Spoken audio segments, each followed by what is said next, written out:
Genesis. Bible munoriziva nyanti. We're all familiar with the text of scripture. No Bible. Munaroka Bible udzibati. Munova makatenga nzvimbo dzakasiyana siyana mamwe ari very personal mamwe amunogere nawo. You've never opened it even the start of the year. You don't know what is there. But all you know is you have a Bible. Yes. We start from there. Like I said, we start from the level at which you are. So can I we thank God for technology. It's very useful and it's very good for our lives. And now the Jerusalem Bible study edition.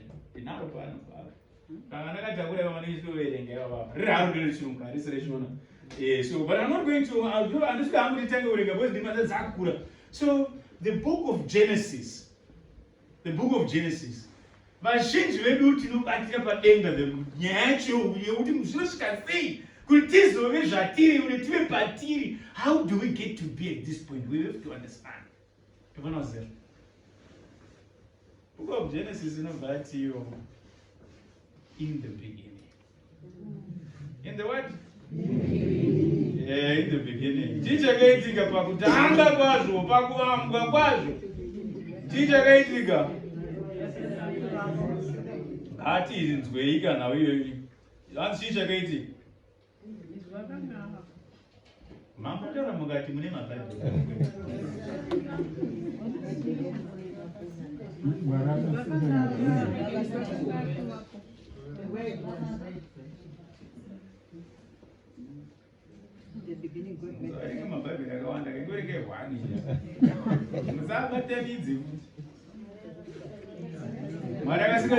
Dengana pasi. Kusika kwakaita dengana pasaiti chimwe. What was God saying? Let there be. Let there be. Let there be. Yeah. Ngakuve. Ne. Nezvakati. God's word was ngakuve neti. Asika denga nenyika nazvose zviri mairi akasveta sei? Akasika chi? Mwari anosika munhu kangani? Muna Genesis?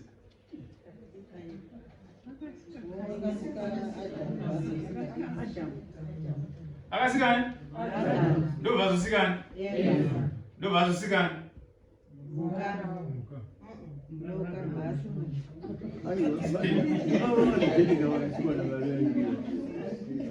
Bible is not confused. You are not interacting with it. You have to learn to interact with the scriptures. You will understand even more deeper things than you thought you knew about, even about yourself. There's two stories of creation in the Bible. The moon.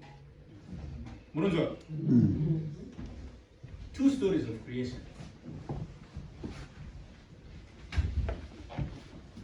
Pane paanotaura Mwari kuti ngatisike chi? Akaita sei? And then male or female, he created them. But no pazoita paanotora chi? Mvu. Ndo vadi vaumba munhu nobva arifemera apedza kumusika munhu nobva amusiya ari pai mubindu mugadheni handiti but ndobva azoona kuti munhu angagara ari chi ndobva anozoti arisa munhu ndobva azobvisa mbabvu zazvanzi varume tine mbabvu 1 yakashota andizve ndokutaura kwavanhu ka handitozivi chokwadi apedza kusika munhu apedza kusika mudzimai kubva mumbabvu adhamu anoti chii adhamu anoti mwana baba muri kwero mwana baba muri kwero nokuti ndoda kuizwa chipirwa nana baba nyaya iyoyi adhamu anoti chii mwana baba And this is mwana baba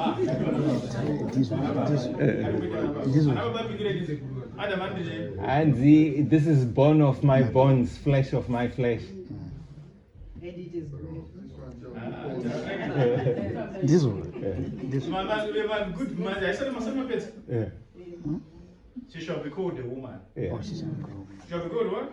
A woman. Because she was taken from unozoona manje nepfungwa dzezvitanda zvimwe zvatinozonzwa woman to woman, man to man, amen zvaino. But the man says this is it, it shall be called a woman.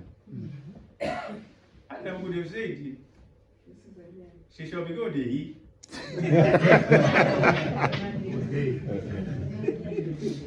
But I'm serious, I'm down one, I'm there, no. Ndauti muntu isenyai inzwisisei ndo marakanaka kwa ye Genesis inotsanangurira zvakanaka kuti ndizosvika panosvika zvino pati gare manje vagara varimo munhingirikini mubindu mukateri ndinyatsonzwisisa ati panzwisisei mati mune mabhaibheri pako nyatsonzwisisei zvinanzi pazvese zvakasikwa zvese kwakauya nyoka. But why the snake though? It's the most Could have been cunning. any other animal. That is the most cunning. It has to be a serpent. Satan do vashandisa of all the animals. Vashandisa like nyoka. Now this is what happens. That's the shika nyoka kunani. And she should get what if you want to interact like I said, this is about you, it's your processes always. I am only facilitator. I am a facilitator and I'm here to help you. But I have to help you with something that you know. At least I must understand that you have some level of scripture in your heart. You have some level of knowledge of scripture into you, so that we know what we are talking about. Okuziva kuti unotaura tese here kana kuti manguyo ongogara baba mukabvoita zvese mapedza akari tiri kwakanaka chaizvo kwamboitii wangoridiwo hakwiko wanga wangogara. No, we want to interact with your spirituality, with your mind. So nyoka inosvika iyo Satan of course ari in the form of the snake anobva asvika ndokuwana mukadzi ari pai ari ega. Anobaba musakuziva wadzimai enyu unoona mamwe madecisions aita sei Moses akaona unesana manje uriko zviri kufamba sei panapa maziya munhu ari ega asara ari ega ndobva Satan asvika zvondeka azvisika adapo zvokuti kuri kudziya kana asi chaiko ndakazorora zvedu muno mubindu muno. At this point there's no thought of work. At this point, no. Imagine where you don't go to work, on the islands, on the beach. Okay, listen.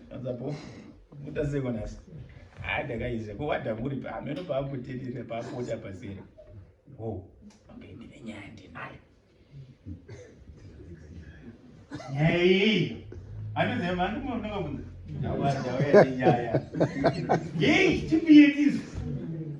Ando ndama kuoga. Ndo vandagira kwenye kana vile kutauriri. Saka muzungu mnashinda nini kwa sababu Yeah. Oh yes, that's that.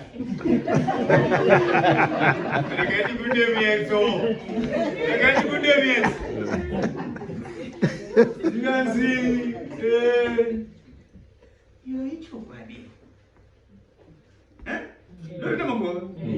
Hey, there's always an element of doubt. But that doubt wants to sound like the truth. But is that true? True evil. Because my answer is correct. No, that's not correct. And so, what can see? You could eat of any of these. You could eat except one. Just one kid.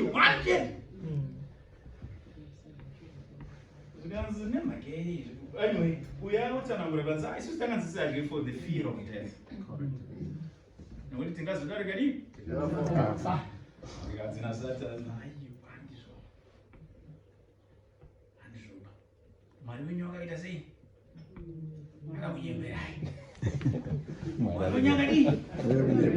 but what happens if you try to take that fruit? What's going to happen? Meswenya chadi kana meswenya vurika muchava maita sei muchaziva chakadi mobva mafanana nani mobva maita sei chinzwai ndipo panotakira kutadzo ndipo ndakati to want to be better than. It wasn't just a light. No, sound better. But if you go back to creation, but Satan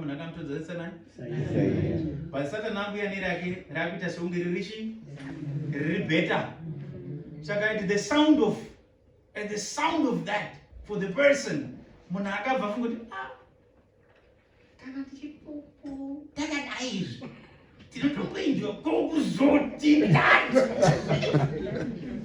It's even better.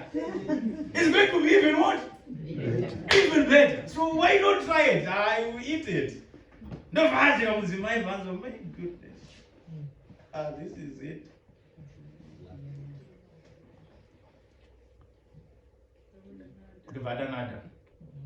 Adam uripi.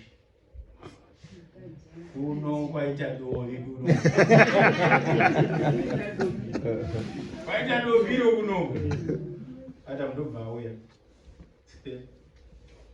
Ndobva acho. Anzwa acho. We don't know what we have been missing.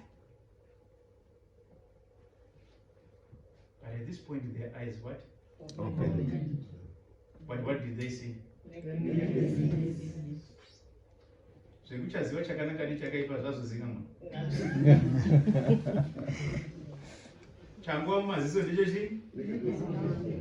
Vakabvaziva kuti vanodii? Ndobva vatsvaga zvichi? Zvisimiro.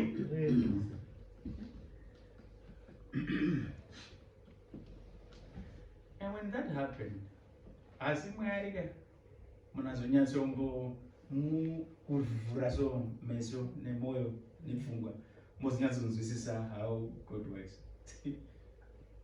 They heard the sound of the Lord God walking. Asi Mwari inzwai manje zvinoita ungari basi. Mwari anoona zvese. Are you sure? Yes. Are you sure kuti Mwari anoona zvese? Yes. Zvatinoita? Yes. Zviri panyika pano? Yes. Chinzwai paanofamba kanzi Adam uripi? Where are you? But God says, you know,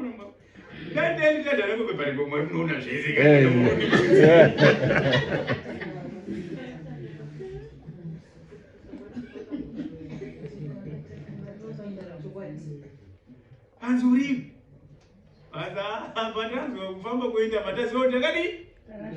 He doesn't say Mari. Asante oranizo zahashi. Shamari no sanga. Zafungo jakashika maizire gaiti zvinazanta orani. Asman chimwe Mari hacha boto hana bvunza Satan. Mara bvunza zvani? Arabvunza kuti baita sei? Asma mazenge vangu. Chakukazenda udenga chipoda vachazobvunza kuti amweni wangu ndiye akambonditsamwisa mwana wangu ndiye akazodii. Hapana anobvunzwa izvozvo anobvunza zvekuti akatsamwa ndiani? Ndiwe akaita chakaipa ndiani? Akachikonzeresa anobvunzwe. Aiwa akachikonzeresa abvunzwe. Mara anobvunzwa asi mabebu chiita kana Satan. Anomboda. But says, have you been eating of the fruit I forbade you? Sasa this mukadzi. Mukadzi wakajani? Mukadzi wakajani? Ni Satan. Ndiye wadini? Ndiye wanifurira. No one was taking responsibility. Yeah, if you know the point of correction is confession. It's never your fault, isn't it? Muruma ndiye wasaka kuti ndichelo. Sisi wangu ndiye usingalo kutaura. Saka yobaba pachipo ingamuri kuipa. Yo ingiwe. Kana if it's someone else's problem, yeah. I know. So when you go into confession and you begin to mention someone else who's not in the confession, it goes, that's okay. Why don't I? Of not taking responsibility, I go there and say, forgive me, Father, for what I have sinned. It's been how many years or weeks since my last confession, and these are my sins. We don't want to hear who is not there. You're not confessing Adam, you're not confessing Eve or the snake. You're confessing yourself. You are approaching God. But all right. Marano baitanga ukesa manje yabia kesa ilito zochaita manje paradise among a few minutes is short lived. Now you have to work hard for it. You have to work hard now. From now onwards you're going to work even harder for paradise. Now do batanga madam chitoma do baba izouya everyone now we are not Moses. Now you said you know the story of Moses. How did this story start? How did this story start of Moses? And I want you to focus on the figure of Moses. I want to bring Moses back to life. As he came very recently, one of the Sunday readings. Which readings was that? Transfiguration. Transfiguration. Thank you very much. Very comforting. Very consoling. You know,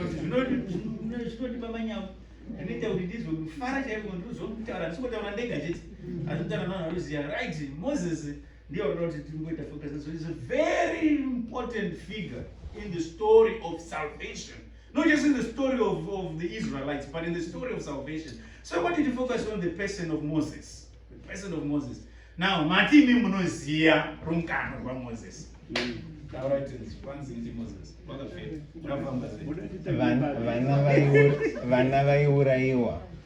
Vana vema Israelites. Aiwa baba, unatusangire papi hivi? Ndipo datangaga. Thank you. Utasuke Moses chicha kaiti. Andaka isiko kuona mwe. Vana akaisirwe muri. Nakuti muda utangira papi. Natangira papi.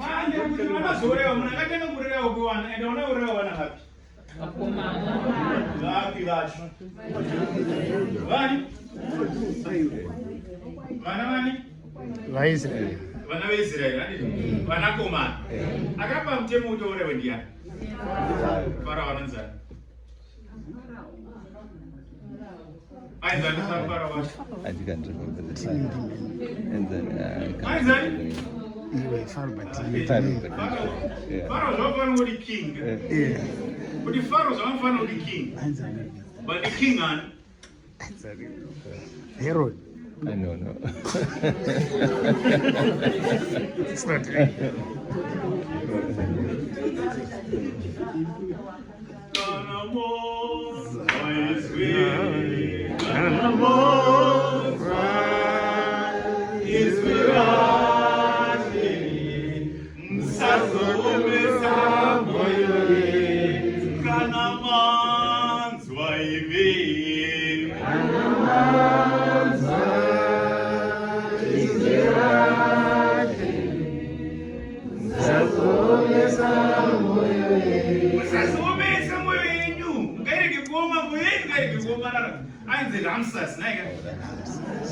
Ramses, mama singaziwe Joseph.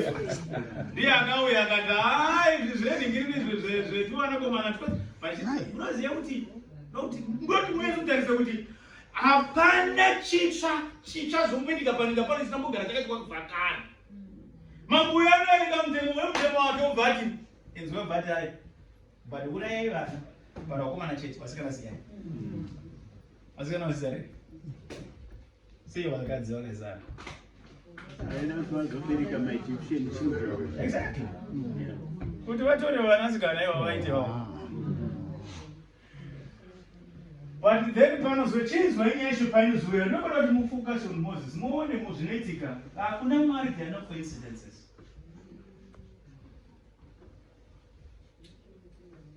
Kuna Mwari hakuna mikono inorarama nerake. Hakuna inorarama nerake. Kuna Mwari kunofanira kuonekwa the pattern of God's hand in everything, and there is. Now, panozvarwa uyobva ati mutemo mutemo wake akati ipimi ndoda kuti muite sei muuraire Esau. Anditi ndoda kuti sei muuraire akomana asikana siyai. Hanzi ndobva paita umwe akabva aita mwana mukomana, and mwana uyu anga akaita sei ngakanaka ngakaita sei akati handingamboura ipo rege timise pai timise pai tamisa mubhasiketi oda sei zvozodii aiswa mubhasiketi zvozodii ndopota chidii but achakura ka achakura. What was the plan? I think the plan vaida kuti mwana uyu akaiswa mubhasiketi panzvimbo pedyo nepaenda mwana waFero paaenda kunogeza. So the plan was kuti awanikwe agochengetwa nemwana waFero. By the person, the memory is one I don't know the plan yamwari. No. They were hoping that he would be taken by one of the Egyptian women, and it happened to be Pharaoh's daughter. Yes. When I say Pharaoh, I don't know one of those ones what seats which was very strange. She was meant to order for the killing of this little boy immediately, because she was going against the father's decision. But she went against it. Don't forget it, man. Not really. This knows that she wants. I got vast machine power na someone. I got one. I got one. I got one. I got one. I got one.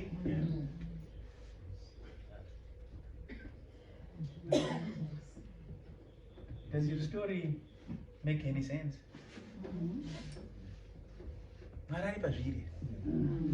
God sense. Marani pazviri. This is what it is. Aripo. Are you sure? Huh? I don't know. Opinion of one. Walk you one month. One. Walk. Opinion of one. I don't know Moses. No Moses so food. Moses so food. Moses young Mary. You know, God writes straight on what? Crooked lines. Moses, we are so poor.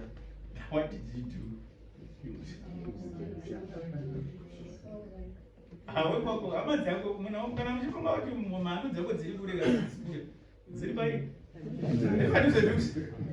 Then Moses akawana muEgyptian achinetsa muchi Israel ndovamudi vamurowa ndiri munendo vafu.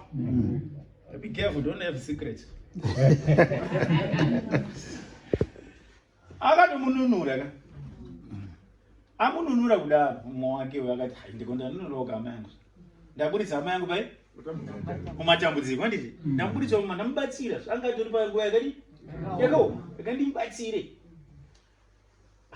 zvanaka. Zvino muJudha uya manje ndobva azochitanganedzana newechi neweropa rake nemudi yake nehama yake patanga kunetsana iwo wakunetsana Mozisi akati aiwa uyu Mozisi akati musanetsana zvikanzi wada kundiurayiwa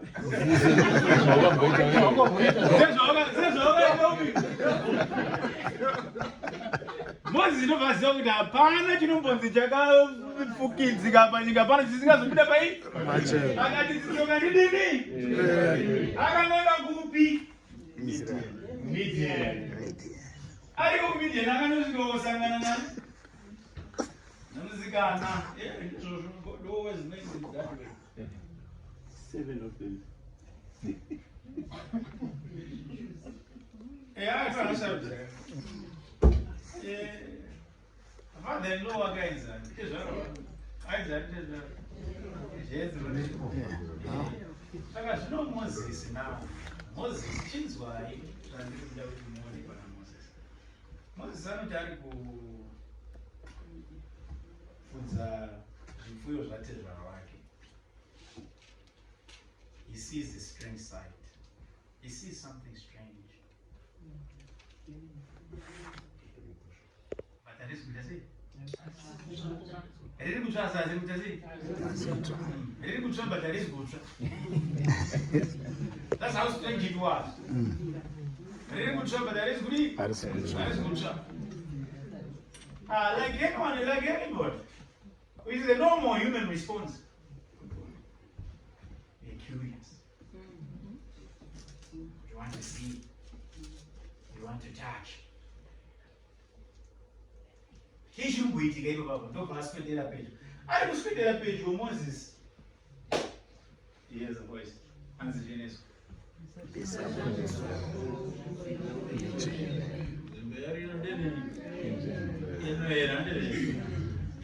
Moses ndobva abvisa chi. Then God begins to tell him of the plan. God always has what?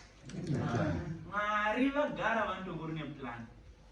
But the question is, do we want to be in God's plan? Or we want to be in our own plans? Then the other way it was done.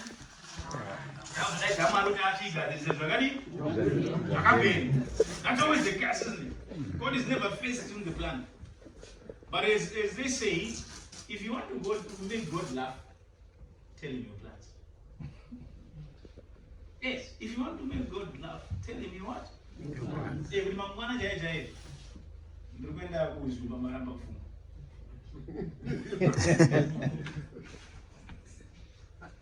Zvinotiramba anobva Iran. Ndege ndobva dzatadza sei? Kwatokanzurwa kako. Hanzi Bendo Bay. Begumbe. Ndio zvinova zvaitika man. Now, God begins to tell Moses of the plans he has. It's okay. Ndobva achimutaurira. Ndanzwa nezvechi? Kuchema. Ndanzwa nezvekudini? Ndaona kutambura kwani? Vanhu. Vari kuIjipiti. Vari kuIjipiti. Moses akataura kuti sei? What's the deal? What's the plan? Zvinofamba sei manje zvinhu zvacho? Zvazvinoda kutuma. Ndinoda sei? Ndinoda kutuma kuna Farao. Panakabva nichitika. Mwari anenge asina memory. Ane sense of humor.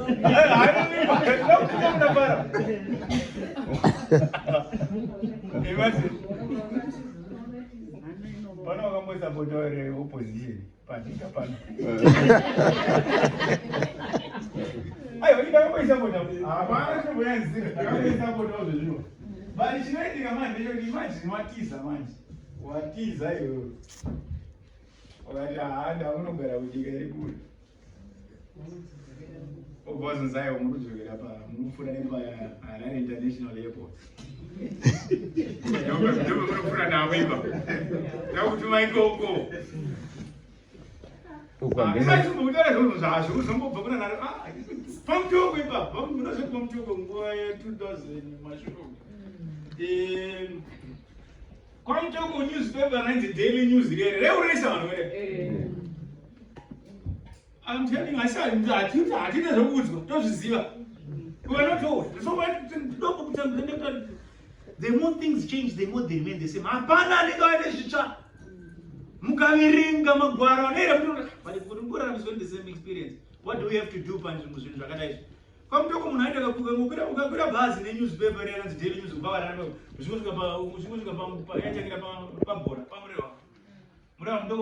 bora viba ipo pai pamorewa opatsa if you newspaper you're putting you on the next flight back to Harare. The next flight, and then you escort your newspaper. Why do you escort a newspaper? So imagine you are known for was a death sentence. It was a death sentence. So imagine Moses, there was a bit of memory loss. You have no idea why I am here today.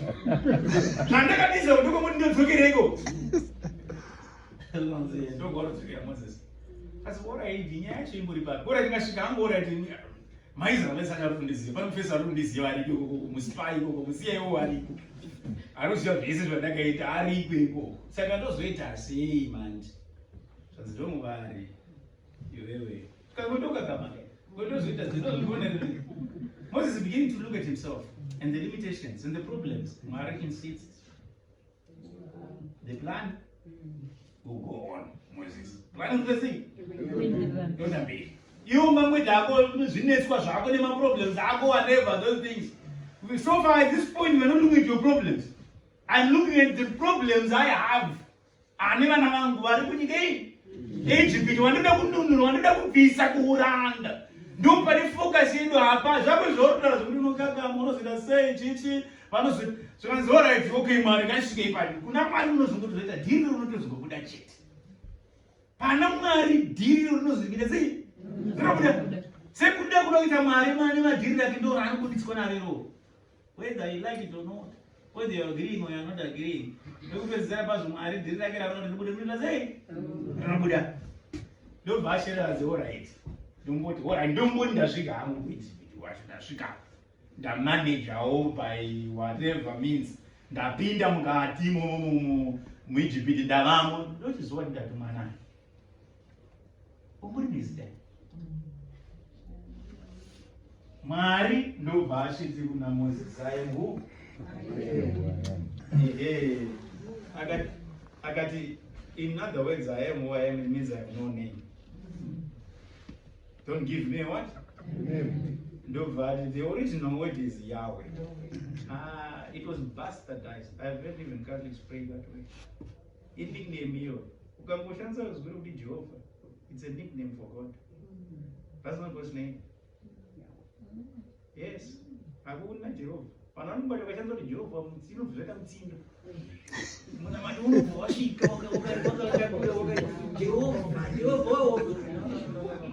Jehovah is a bastardized word Yahweh. Yeah, Jehovah.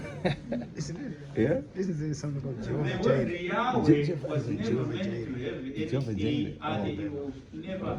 It doesn't have A-E-O. So We can't even pronounce it. As I told you, My translation is a wrong translation.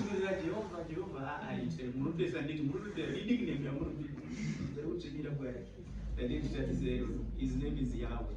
But if don't give me a name. I have no name. This is who I am.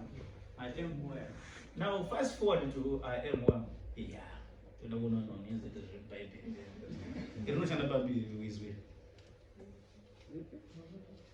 I am who am Yahweh. Fast forward in the scriptures. You know what I'm John. Right? No. In the beginning, I still wait. Are you buying? Are you? Yes, I'm confident. Yes, no, I can't confidence. I start on that. I start on that? Hey, you before Abraham. Yes, I think been vice. I am right. As I am who I am. I am who I am. Now, may I get my entanglement? Joshua Moses. And then, Maruyu, even though akakwana mustori yetu y'abantu Isusu ndimuna Yesu Kristo, bari mwazunya so mutarisa his pattern doesn't fit in our pattern. but it is our pattern that must fit in God's pattern. It's very much amene waikutumwa nje kutunga nyadza koma izo sitaitumwa izo ndofunga ndinorangara chitumwa kunodaidza vanhu kumadzia zuwa ayo kana muzisa manyika yekuti understand unodaidza munhu kumadzia zuwa. Okay, now this is what will happen.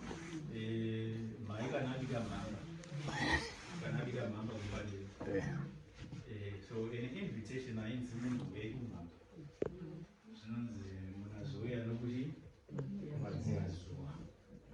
Nozvika vai muzuva rati dze mamba inenge yaita sei madzia zuva rako manje vaenda uziva kotumwe manje unozoziva kuti wanyanzi watumwa unozotanga kutaura zvisiri izvo uzotaura zviziva usina kutumwa mozizani unosvika ikokoko inzwai mwari ari kumuti endaga but at the same time ari ndichaomesa mwoyo wani aiwa zvikongosvika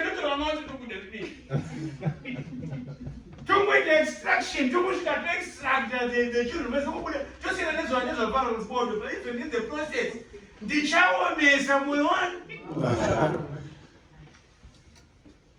You think your life is hard? You think your life is hard? When you go home, I go tell you what Moses 5 hours.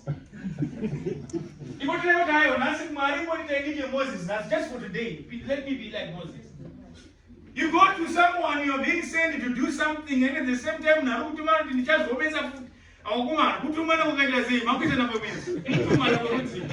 how is this going to even work? So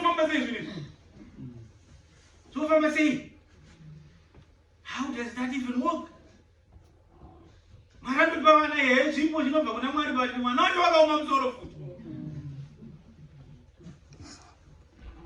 that even possible? Maru, you put it in pure. Tell me what I may not do it. I will lose nothing. No. Moses running. No. No, I didn't know what Panabite is he can't shout out. It was an Marangan style and shade in the side. The style and essence one of Marinos. To identify the children of Israel. To identify the children of Israel. I see my pen my door. Yeah, that's right. You pen my door. That is that I don't see. I did that. Different time. Not the Passover. But it come once. Kuva you did Sheshan Sashi? Passover. But go Egypt Sheshan Sashi? Agarambani. My touch. It's a different family, right? You know when you are reading this thing is just the story of 1,000 or so many years ago. It can only be a story. It can only be a what? A story. Okay, I'll bring you to something very fresh, but like human beings, we are very quick to forget. COVID. What happened to COVID? What happened? Mamuri.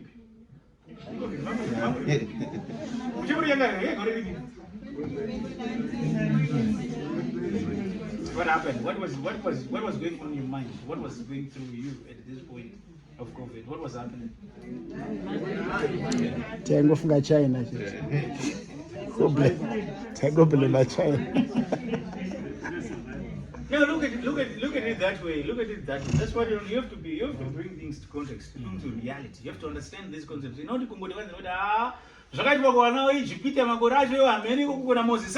these experiences, if you don't understand and see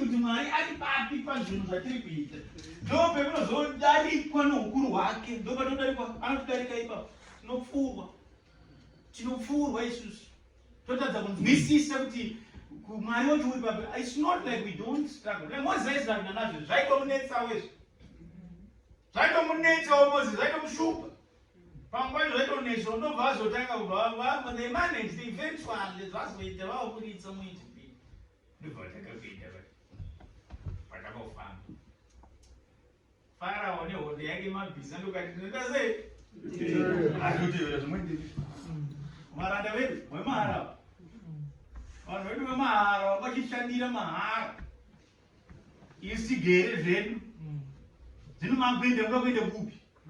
I want to win. Teenage Majuli. The none of the two good and remain. Then Moses, don't value to me an hour, in Salon, my brother said, I mean, was it? Red Sea. Sometimes I'll tell you, I can tell you the beauty about the good side, or the nice side of being a work young man. I'll tell you the nice side. We, as a priest, sometimes you get to those places where the Red Sea. How? I don't like it, the Red Sea. Because you're going to see. I was going to say, what about Red Sea? Everyone doesn't know. They're very prima. They're stuck. Papa tells them one day, it's between the I want Moses is a pay. I got Badaji. I seen bag. But I'm sorry, my own. The vitamin doesn't. It's beautiful when being the servant of God. To be employed by God, an employee of God. Sometimes it's not my takes far.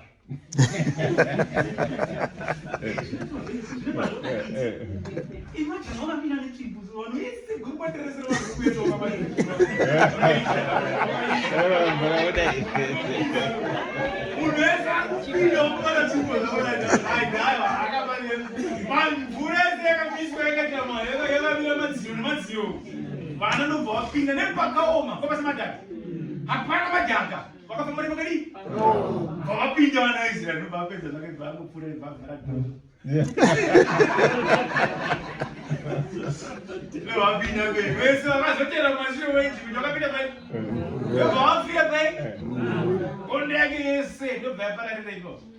Imagine the feeling of Moses afterwards.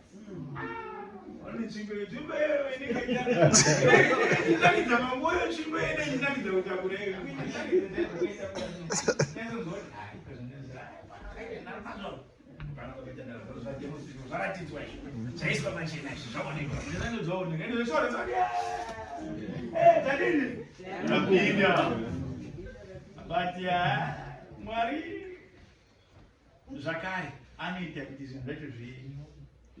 Zinakit, even fed. But what is this already? I go over, but we are very nuggets. Number of nuggets. Ah, so 30 family man. Why the family one day ever ready? And that is a take a man. The finger. But the old me. I won't be in Zara, who is always bunnies. That's a Moses, how far with this God? Are you sure?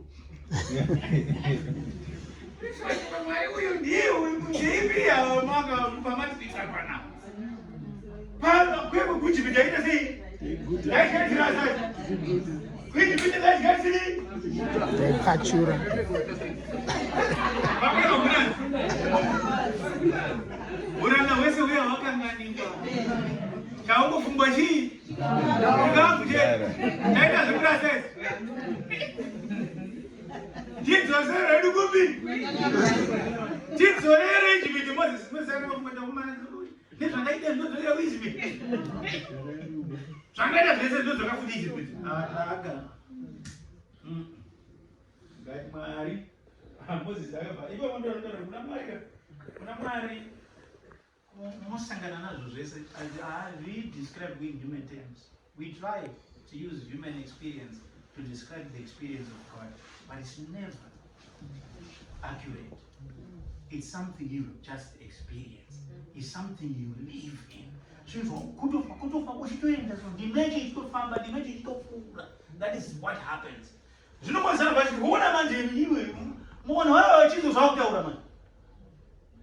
Because I don't know what Moses, we have got a plan. I have a plan. I'm going to send them food. I'll give them manna. Manna from heaven. But in him table. You know she? My father was very powerful. She? If no way one of the one that was going to do she? Hey, we go to teach the same. Bana la chinja, tite sugar, tite watu kutapira mbele. Vile mtemo. Vile chi? Vile mtemo. Ngazina marika na wana hao tora chikavichi. Gato lijalodi. Inokwanirana nani?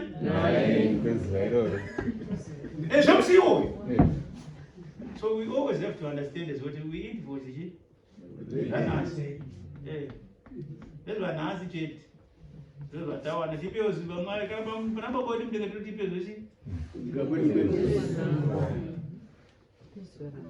You know, I'm one of the commas, one of my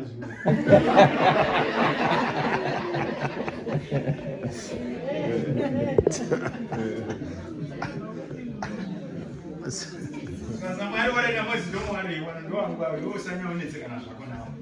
You say only can Nah. No, I got to be man. The Bob your man, I don't know. But don't forget they're still there. This is one of the problems, pain and suffering. Sometimes you miss it when you're out of it. And the temptation is always to want to go back. Just for the experience. Unless they are always thinking, but we still remember Egypt. But what if you Zara come to pay a bonus? The vase was a man. Boring on very little.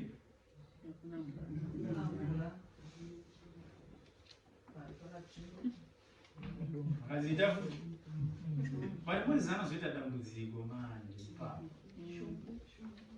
I know I should go on. I know anything. I didn't remember nobody the human. But it's almost as near as you die. I'm not doing my parish priest on a Moses. But go on, now what do I get there?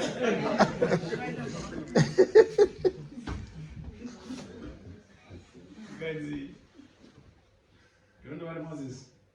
You always is okay.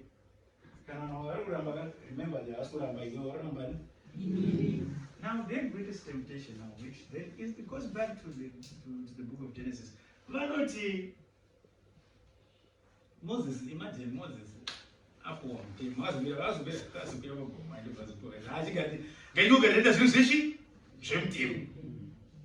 You must see a new patient. You put him one with one emoji. Magariro, the mighty Don Panasudi. Zita Shinish. Magariro, I was eating in your no, I'm Timo. This is my day. Moses, I don't know what you're going on. Is it?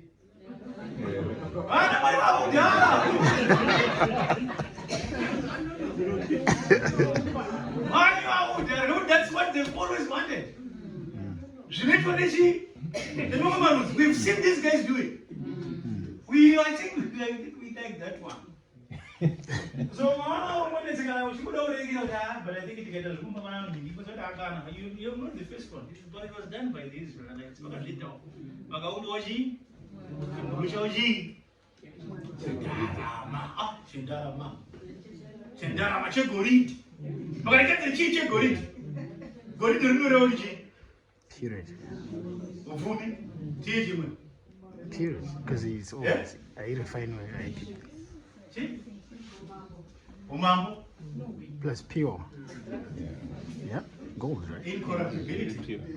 I would say. So you mambo no tapeti. Poor Moses. I busy with the news. I thought what was going on. I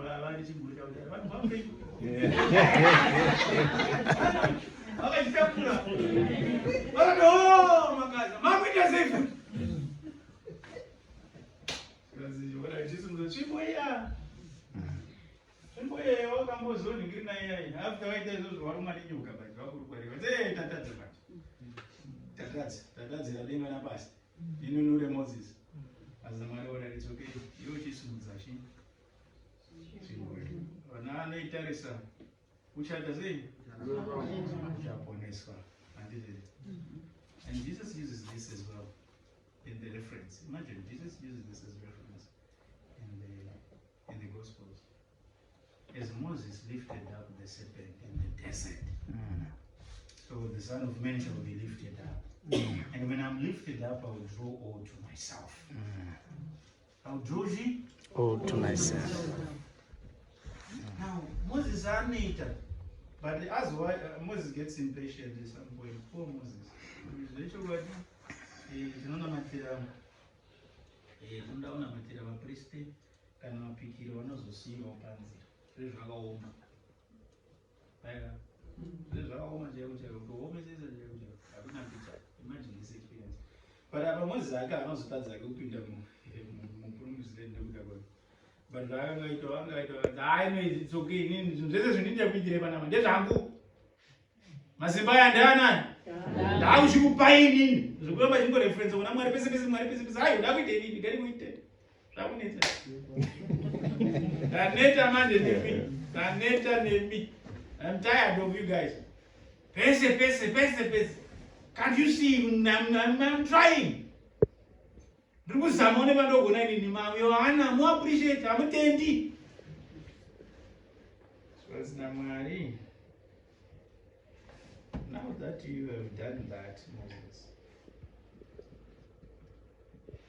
did you be doing? Out of again?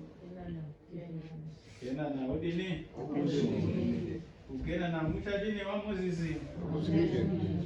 Ushapo mungu kuti apinde nevana pai? Uchapani? Ndiaro nani mwambia? Joshua.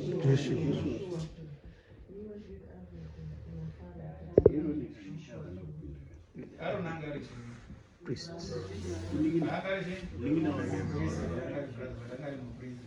Priest. So now, imagine Moses is there. You see that? You see that? You won't get there. But that wasn't fair.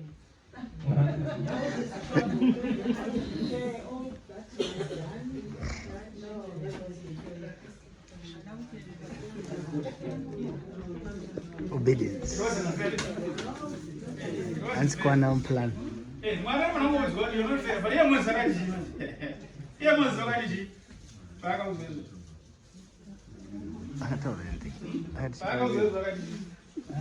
Imagine having spent all the time back away,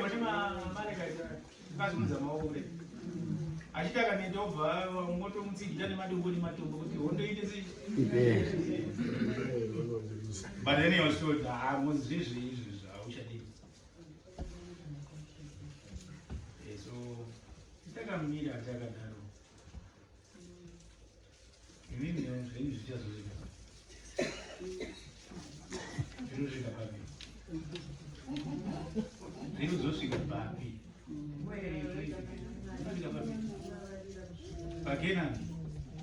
Pakena ni yeye unja dosika pale.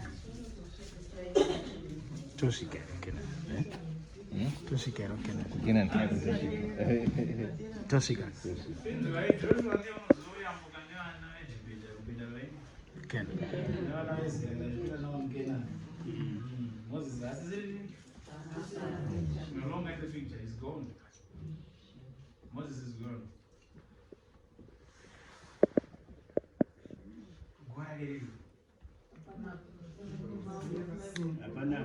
No, Riku, yeah, no.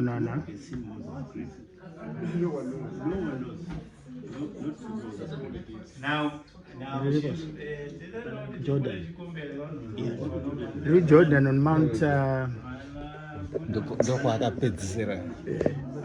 But whether the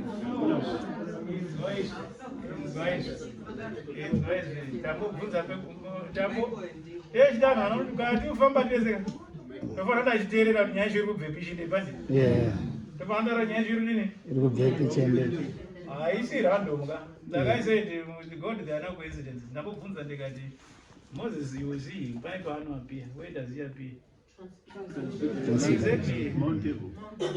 Aga appears as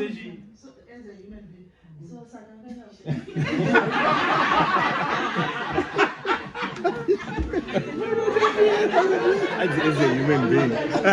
as a human being. As a human being.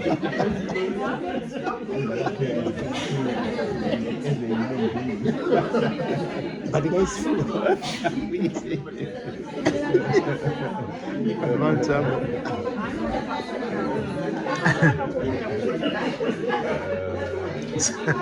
But that wasn't the question. I suppose you could say it.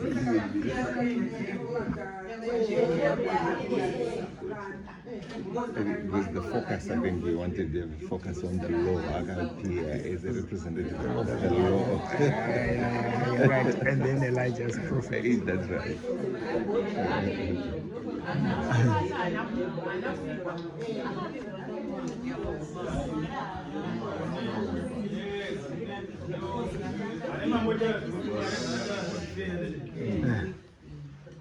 Moses now said God was not fair. Really fair, and I'm so fair. This is right. And the very to Ghana, and this is Panopazimugoma, Egarino Rambai, in this is Panopazimugoma, Egarino Rambai. I want to say a name again. They were fair or unfair. That's a fun way. Mariana kind of plans that if you allow God to be and let God be, you become like Moses. As long as it is the figure of Moses, the person of Moses, he is then used as a very significant person compared to Jesus. In the Old Testament, the story of the salvation, the setting free of the children of Israel, who vamuranda, wa Pharaoh. Yesu Kristo anouya achitibvisa muuranda wei. But it's also like the children of Israel, but we always want to go back there. But the patience, they don't demonstrate one of Moses, zilipo pana Yesu Kristo. But when Yesu Kristo is even more, because he comes himself, ari Mwari pachake anozvipa kwatiri. Achizviratidza kuti Mwari anoziva vanhu vari mununura. Mwari anoziva misikanzwa yevana vake. Anoziva misikanzwa yevana vanodini? Vaanotuma kuti vavanunure vabvise muuranda. Anoziva kuti isu tinochera kagomba isidza tichadini? Vari tobva todini? Tofunura totangidza futa dini? And so we have to understand in the person of Moses. As Ketos said, it was not a coincidence. It sets, Mary always will set the stage. God sets the stage. But you have to see. But for some of us, we only know the figure of Moses, but the stage before that, we don't understand it. The stage before that, that person, that Pharaoh, Ramses, we don't even mention about him that much, but he's a very important person. We are working, pakuvapo kwaMozisi ikoko nekudanisa mutemo unofana kuteedzerwa, mutemo unofana kuobservwa nevanhu, but then pana anozotadza kuobserva mutemo iwoyo, and then Mwari creates a scene for the redemption, for the salvation of his people, setting his people free from bondage, from the yoke. But the challenge is that Mwari anozviziva, we are always very inclined to want to go back kuuranda, especially still when uranda hworutatu. So, pana Moses, panotidzidzisa madzaliwa kuti marandaidza umwe nomumwe wedu. Marandaidza anosarudza umwe nomumwe wedu kuti amuitire basa. Basa raMwari rinoitwa nevanhu. Basa raMwari rinoitwa nei? Nevanhu. Vapi? Isu. Imene. Imene mane. All right. RaMwari ramuruita nei.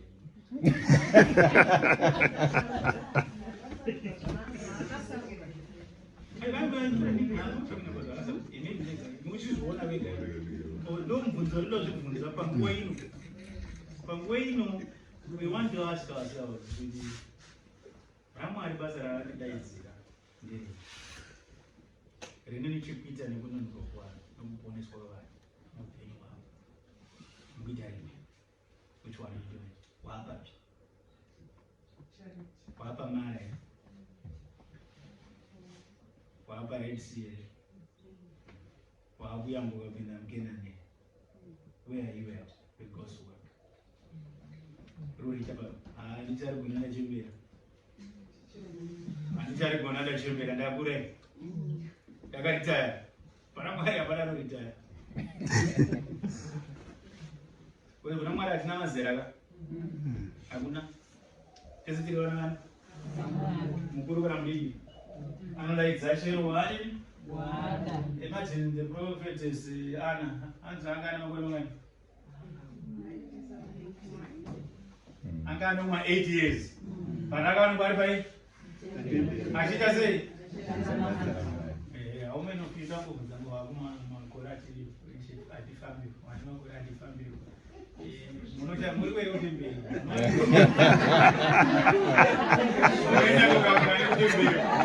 Afrika.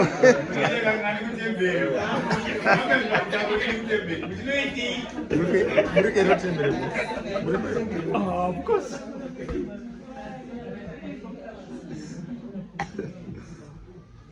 God's life is experience in human.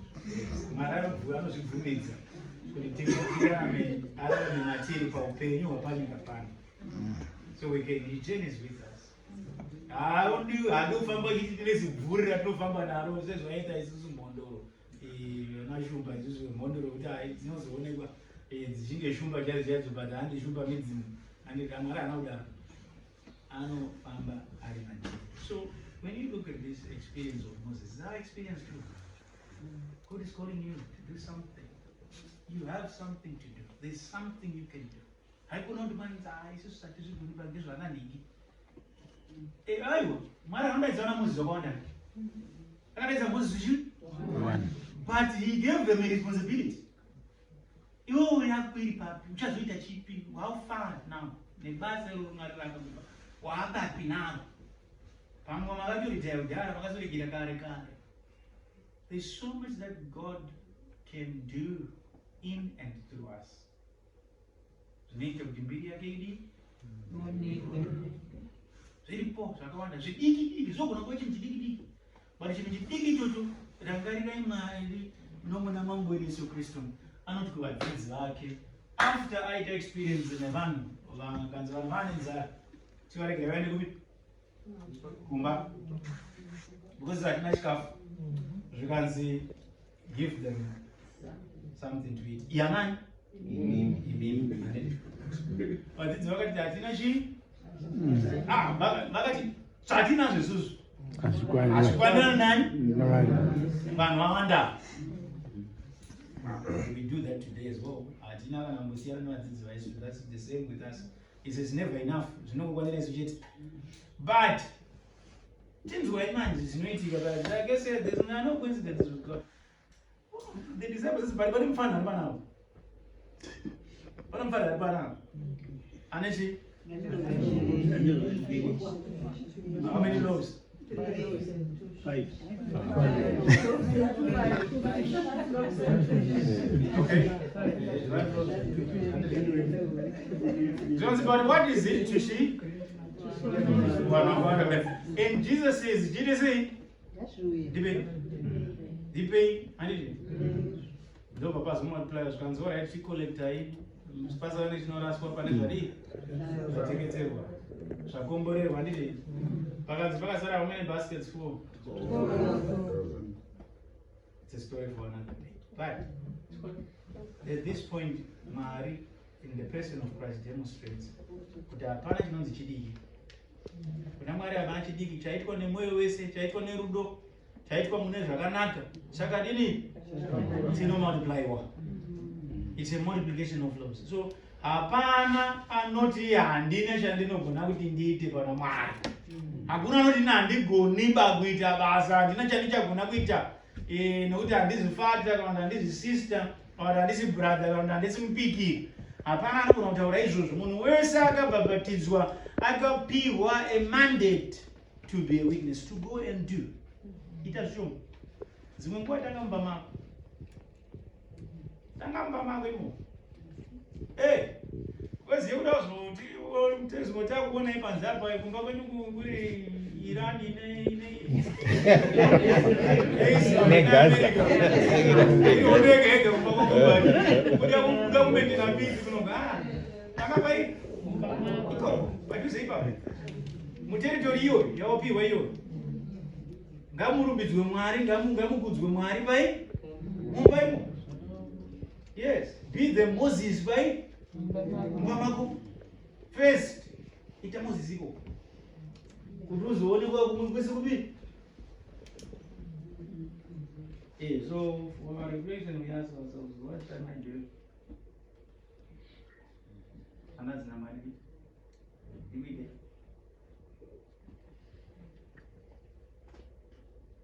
But don't forget the possibility of not dealing with Canaan.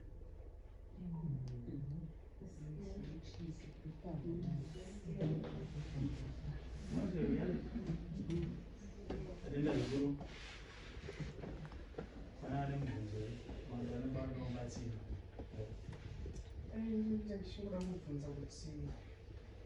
Sometimes, like in India personally,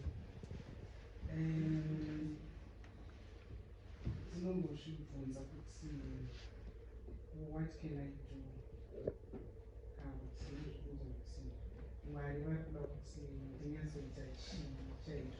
Okay.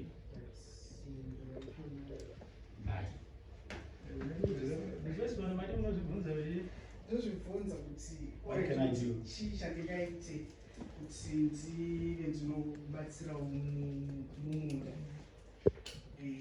Ndizvo zvakadi kupindura ichidzokera kuna David.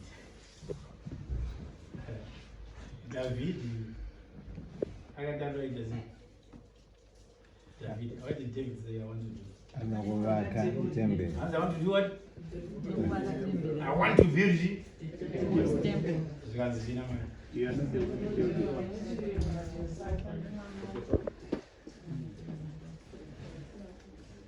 Sometimes you make it is from the related to my band that I know you. But you know, so one of them, how do you know? I'm just one. Ah, okay. When you buy Beruba, an apple phone.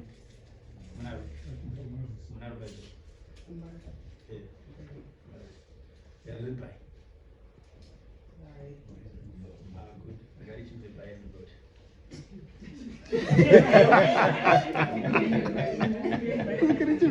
By anybody. I'll tell you one of the very little things you can do, very simple things. Go and read Matthew 25. Which one? Matthew 25.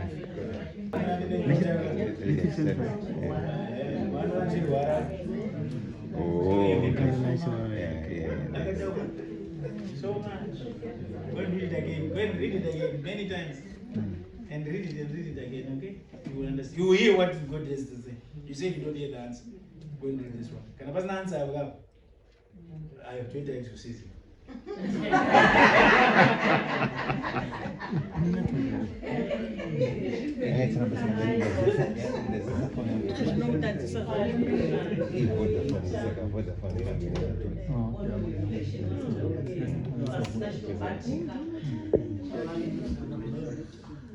Nekuti we do it every day, it times we do it subconsciously. Tisingazitoitira Mwari. Asi kana unotarisa kuti uchinombezera kuti ndakakauya akadya akaenda akabvazo whatever zvakanoita adya ikoko hatizviona hatizvibati asi action taita saka vanenge vachingozvitarisa kuti chii chandambonyatsoitira Mwari nokuti unenge uchida chii zvinobatika ndochandikuda kuona asi kufidha uku takatanga 2000 wati kwakaita nzara kuzimbabwe takafidha zvakasimbaa Rwanda kuitira Mwari tikuverenga bati kana zviri kutoverengeka kana zviri kutoverengeka kana zvichitoverengeka kana ndozviverenga kana vanozviverenga manozviverenga namunozviverenga zvese pazvikurenga takatanga ana mari takazalitaka kondaka highlighter nekuti ndogore rakatambudzikwa No. 2007 Eh, but isusu tatagara tichingori it's an ongoing thing up to now. School fees rufu runotanga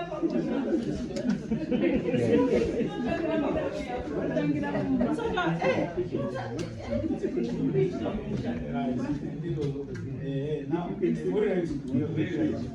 You're very absolutely right in understanding that. You're absolutely right. So now what then happens is with this one is that you are aware is good.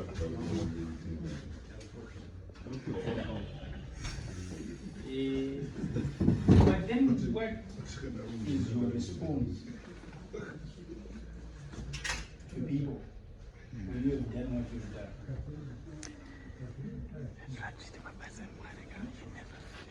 That's the thing. Yeah. That's my experience. And I've always said that you could have done more. Yeah. It means donation. You have But if you can count, I don't need to do anything.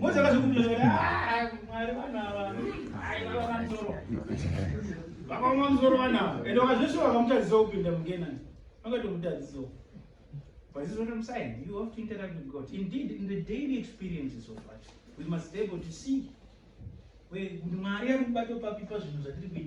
Though it is active. Ne ruremekedzo tizvibate nokuyera kwazvo kubatsira munhu kwatinoita zvinoyera. Moses anonzwa naMwari, take off your shoes because wakamira pai. It wasn't just, it's not just about that burning bush. It's Mwari anotutaura the same things when we are helping someone in need. Takamira panzvimbo inoita sei? Inoyera. So we have to take off our sandals so that we may understand. It's in that experience as well. I know Perana Moses. So we are called to the same. In whatever way, we have to understand it's a burning bush.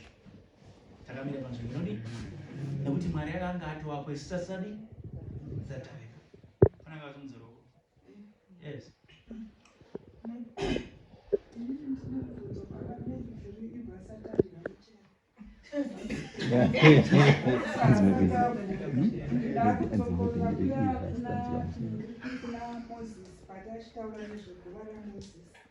Tikapiwa mhinduro yekuti akazoonekwa patransfiguration, saka akaonekwa semunhu zvataurwa namai. Saka apa patiri kuwirirana kuti hapana nguva raMoses, hapana anoziva.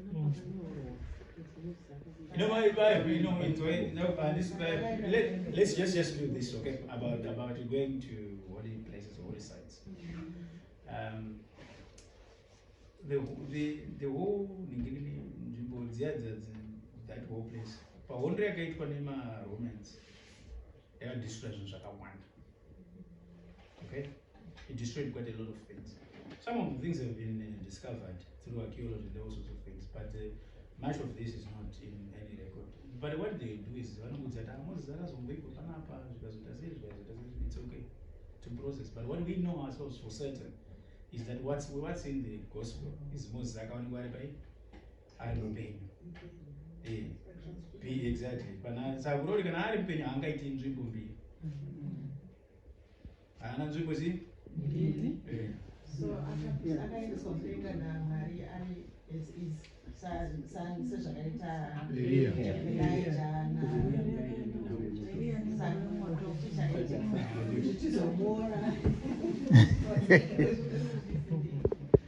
Now, this is what I when people start asking me things, they confuse you. They find it. And then we go Paul.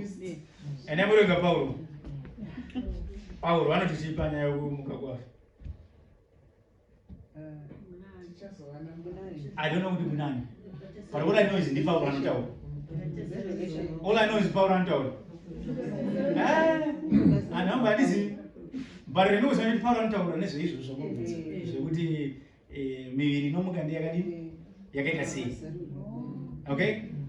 Paul Antaur is about design, but it doesn't even answer the question. For example, when I got you in a gap, you know, more Fiji.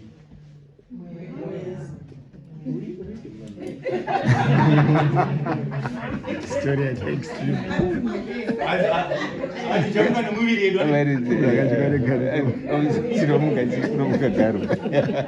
For people to see, second now, she wanted to get my dancing on Panamuka Moafi, Panamuka Moafi. Sinomuka Moafi. You will be like now, the mount of the mountain, the transfiguration, and there appears Moses and Elijah. Now, the person that then says, Chatinakira Kuapano there. Daita waka msasawan, umuwan, wenyu, umuwan, umuwan. Right. Ndipita rutawa. Angane foto na Moses. No. Pita angane foto na Moses. Aga mzaze.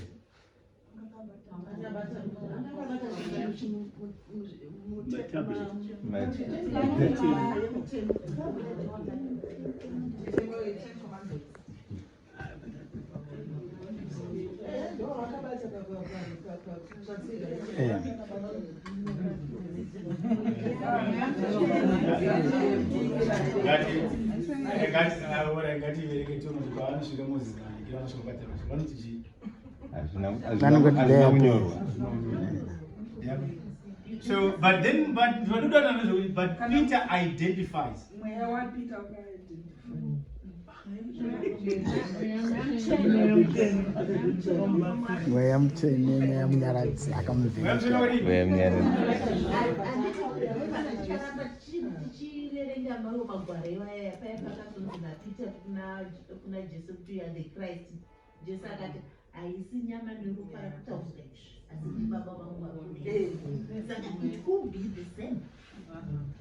It could be the same, it's not the same.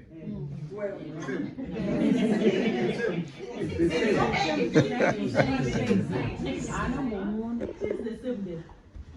so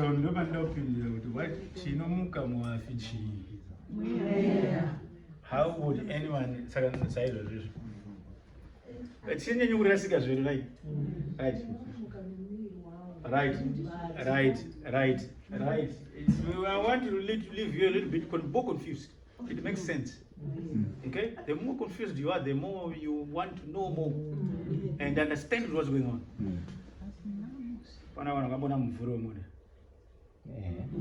When you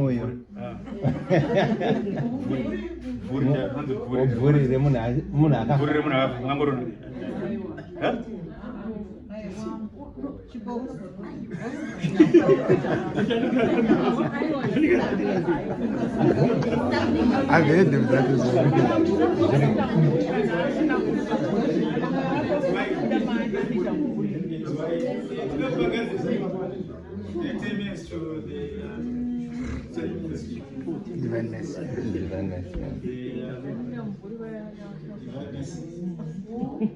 So the soul has an identity. There's a bit musical. That is where people can identify. Can know. I'm going to book with. I'm not sure that I will be in it.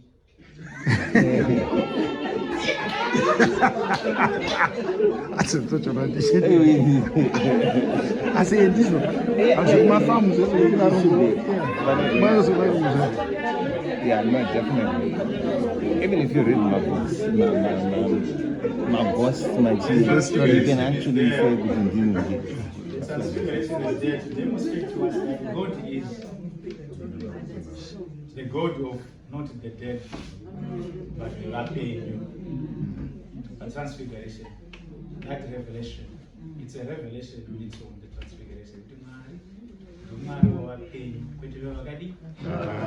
We are not defined by death, only in sin. Tikafa tiine rutadzo runouraya, ndo patinodefiniwa nechi Unofa kuti ndobva tafisisa ipa. So we have to understand in the person of Moses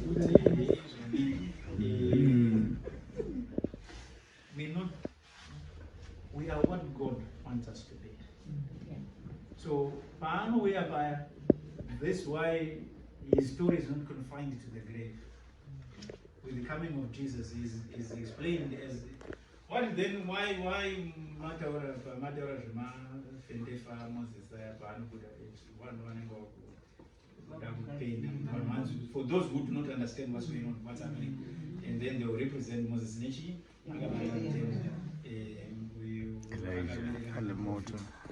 Elijah. So it's remember the Bible at this point. The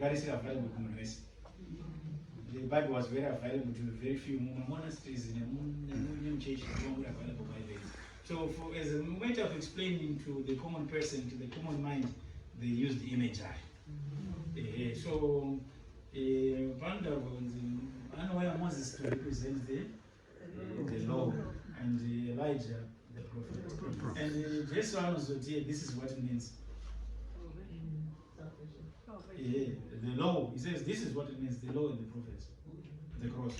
Okay? So, yeah, thank you very much for your attention. Thank you. So that's what the divine message.